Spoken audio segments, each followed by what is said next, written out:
Hey hello guys, இது வந்து டே 2 ஆன ஏர் க்ரோத் சேலஞ்சு தான். இன்றைக்கி மார்னிங் எழுந்தோடனே எப்பவும் போல் அந்த பழைய சாதம் தண்ணி தான் எடுத்துக்கிட்டேன். இன்றைக்கி வந்து தயிரெலாம் மிக்ஸ் பண்ணலை, வெறும் அந்த தண்ணியும் உப்பு போட்டும் எடுத்துக்கிட்டேன். இன்றைக்கி வந்து எனக்கு வந்து ஏர் ஃபால் வந்து ரொம்பவே கம்மியாயிருக்கு. ஏன்னு பார்த்தீங்கன்னா, நான் பி பிளெண்ட் ஷாம்பு வந்து சரி வாங்கி வச்சு அப்படியே இருக்குன்னு சொல்லிட்டு யூஸ் பண்ணேன். அதை ஸ்டாப் பண்ணிவிட்டேன். அதனால் என்னோடய ஏர் ஃபால் ரொம்பவே கம்மியாயிருக்கு. அதுக்கப்புறம் இன்றைக்கி மதியானம் போல் ஒரு முட்டை தோசை எடுத்துக்கிட்டேன். அப்புறம் எல்லா காயும் போட்டு துவையல் தான் எடுத்துக்கிட்டேன். அதுக்கப்புறம் சாப்பிட்டு முடித்தோடனே ஏர் க்ரோத்துக்கான மல்டிவிட்டமின் டேப்லெட் எடுத்துக்கிட்டேன். ஈவினிங் போல் கோவா எடுத்துக்கிட்டேன். கொய்யாக்காய் வந்து உண்மையிலே விட்டமின் சி, ஸோ அதை டெய்லி எடுத்துக்கோங்க. அதுக்கப்புறம் நைட்டு வந்து இட்லி எடுத்தேன், அது வந்து எடுக்கலை வீடியோ. அதுக்கப்புறம் தூங்குறதுக்கு முன்னாடி இந்த முருங்கைக்கீரை பொடியும் நெல்லிக்காய் பொடியும் தான் எடுத்து மிக்ஸ் பண்ணி அதுதான் இன்றைக்கி நைட்டுக்கு டின்னருக்கு சாப்பிட்டு முடித்தோடனே குடித்தேன்.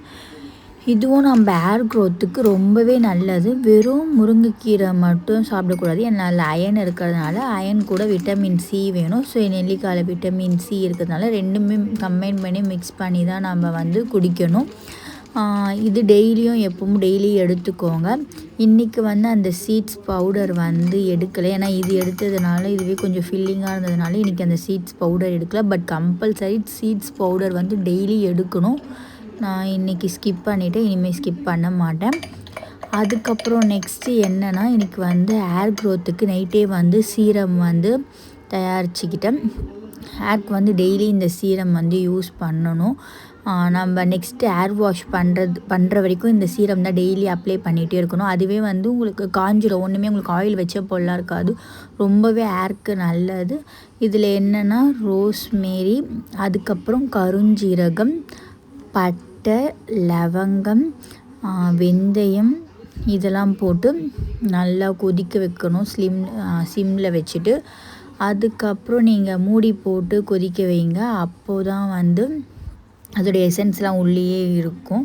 அப்புறம் நெக்ஸ்ட்டு வந்து நான் என்னென்னா, அந்த ஆவாரம் பூ வாங்கி அதை காய வச்சு, அது கருவேப்பிலை, செம்பருத்தி இது 3மே வந்து காய வச்சு அதுதான் வந்து நெக்ஸ்ட்டு யூஸ் பண்ணேன். அதை மறந்துட்டு கொதிக்க வைக்க. அதுக்கப்புறம் ஆஃப் பண்ணிட்ட பிறகு அந்த சூடுலேயே போட்டு அப்படியே மூடி வச்சுட்டேன். காலையில் வந்து இந்த ஸ்ப்ரே யூஸ் பண்ணணும்.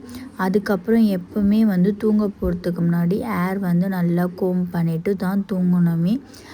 இன்றைக்கி வந்து எனக்கு ஏர் ஃபால் வந்து ரொம்பவே கம்மியாக இருக்குது. எனக்கு ஒரு ஹாப்பியாக இருந்தது, ஏன்னா டெய்லி ரொம்ப அதிகமாக இருந்தது. இன்றைக்கி ஓரளவுக்கு கம்மியாக இருக்குது. அதுக்கப்புறம் நைட் இவ்வளோ தான் எனக்கு ஏர் ஃபாலே ஆச்சு. வீடியோவில் காட்டுறேன் பாருங்கள், அவ்வளோதான் எனக்கு ஆச்சு இன்றைக்கி டே 2ல் ஏர் ஃபாலு.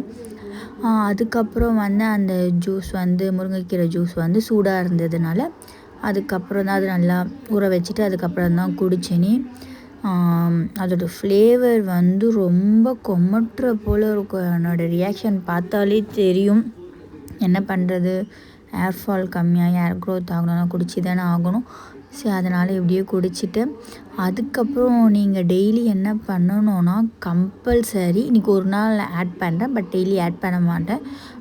டெய்லி இது போல் வந்து கீழே வந்து குனிஞ்சிட்டு நம்ம ஏரை வந்து நல்லா வந்து கோம் பண்ணணும். சீப்பை வச்சு பெரிய பல்லு சீப்பை எடுத்து கோம் பண்ணி மசாஜ் பண்ணணும். அப்போ தான் ஏர் க்ரோத் நல்லாவே இருக்கும். ஓகே, பாய்.